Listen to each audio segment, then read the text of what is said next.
So ito guys, ang bahay ng nanay. Ayan. Tingnan natin. Ayan. So ito yung kanyang yung ginagawa niya guys. Nangunguha sila, kung tawagin sa probinsya is bungo. Pakain yan sa baboy. Pwede siyang ipakain sa baboy. Kumbaga pa, katulad din siya ng gabi. Tapos merong tinatawag na, alam niyo yung Singapore. Yun. Diyan ang gagaling yung Singapore. Tapos, yung pinakang puno, kasi naglalaman ng mga Singapore. Tapos, yung pinakang puno, yan yung ilalaga niya. Tapos, ibabahog sa baboy. So, ganun guys. Kasi, ang hirap nga ng buhay. Walang, pang bili ng bahog sa baboy. Sinanay. So, yan na lang. Pwede naman. Kasi, mabubuhay din naman yung baboy. O, diba? Ganyan ang buhay sa probinsya, guys. Tapos, ayan, may mga alaga siyang aso. Grabe ang hirap ng buhay. Tapos, ito papakita ko sa inyo, guys. Ito, guys. Ito na yun. Yung sinasabi ko sa inyong bungo, kung tawagin. Yan yung pambawag nila sa baboy, nilalaga. Tapos, ayan. O, diba, may 3 anak na yung baboy. O, swerte-swertihan lang talaga ang life. Kaya dapat yung mga nag-aaral talaga. Huwag niyong aksayain kasi ang hirap ng buhay. So, pasukin naman natin ang bahay ni nanay. Pasukin natin naman ang bahay ni nanay. Ito. Ayan, ito yung bahay ni nanay. Tsaka ng kanyang apo, tsaka yung anak. So, ipapakita ko sa inyo yung mamaya sa kasi may gagawin sila, magkakawit sila ng nyug. So ayan guys, pupunta kami ayan yung mga apo niya pala, dalaga na.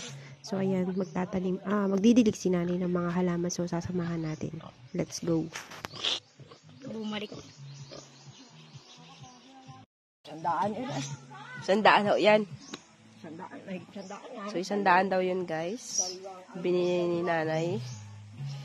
Kaso pumangit daw, itatanim niya dun sa kanyang taniman. So, samahan natin siya. So, ayan nga pala guys, umigib kami ni nanay. Doon kami umigib, hindi ko na pinakita kung saan kami umigib. Pero may dinaanan kaming ilog, doon siya umigib. Tapos, ididilig namin doon sa kanyang mga halaman. So, yung halaman niya, tinuro niya, daw sa taas. So, kailangan natin siyang tulungan at magdidilig tayo doon. So, ayan, ang hirap ng buhay sa probinsya, grabe. Ito ang ginagawa ng inang. Ayan. So, tulungan natin siya, guys. Ayan, grabe ang pagod. So, ito na nga pala, guys, yung mga halaman ni nanay. Ayan, may mustasa, sili, tapos sitaw, talong. Kaso, nalalanta nga, guys, sa sobrang init. Tapos, ayun nga, na marami siyang mga, apo na minsan pumupunta dito para tulungan siya na magdilig yan nun. Tapos minsan wala siya lang dito talaga sa bukid.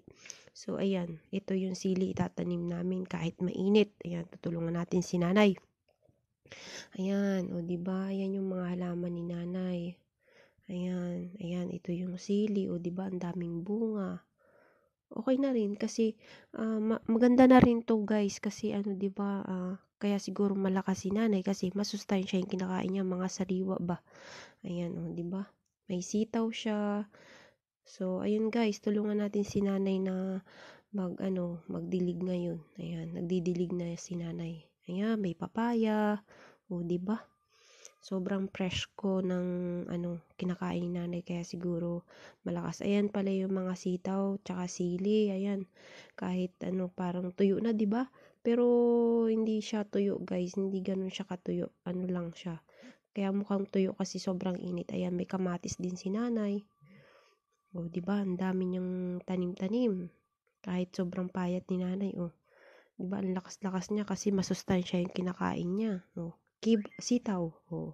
Diba? So, ayan guys, magdidilig na rin po ako.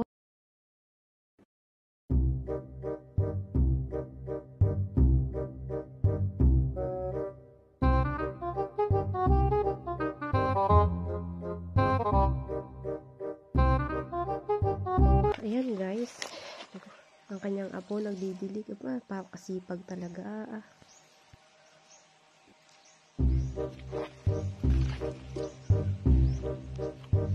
Yung pitene, no?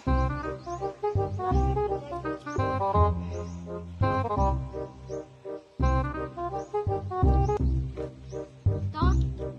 Pichay po, yung ganyan.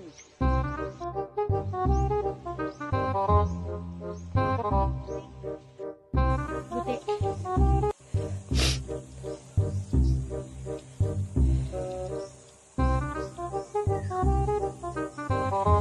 So, ang laki ng okra, guys. Ayan. Diba? Ang laki ng okra.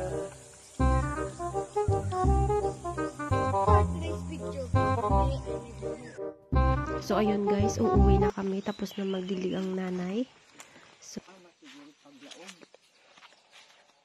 Kay budik ng bagong tali, yun nga mayroon nila. Ano kay Nino? Kasama siguro paglaog nila. ay, wala. Ayun yata, oh. Ay, nakatali din pala. Paglaogan niya. Napadaan lang naman ako dito sa bundok. Kabundukan na to. Pari ko.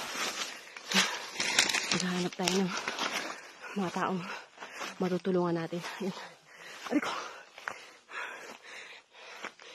So, ayan guys, ang ginagawa ni nanay, naninimot siya ng mga nyog na kinakawit ni ate galing doon sa puno. So, ang hirap.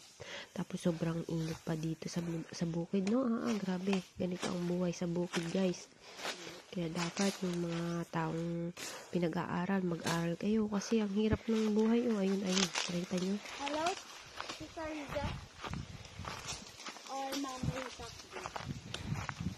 Dalawang mag-ina po yan na Si Lola Norma. na nagkakawit Si po Lola sila. Lisa. Mga wala na pong mga asawa. Si Mga Lola. biyuda na po.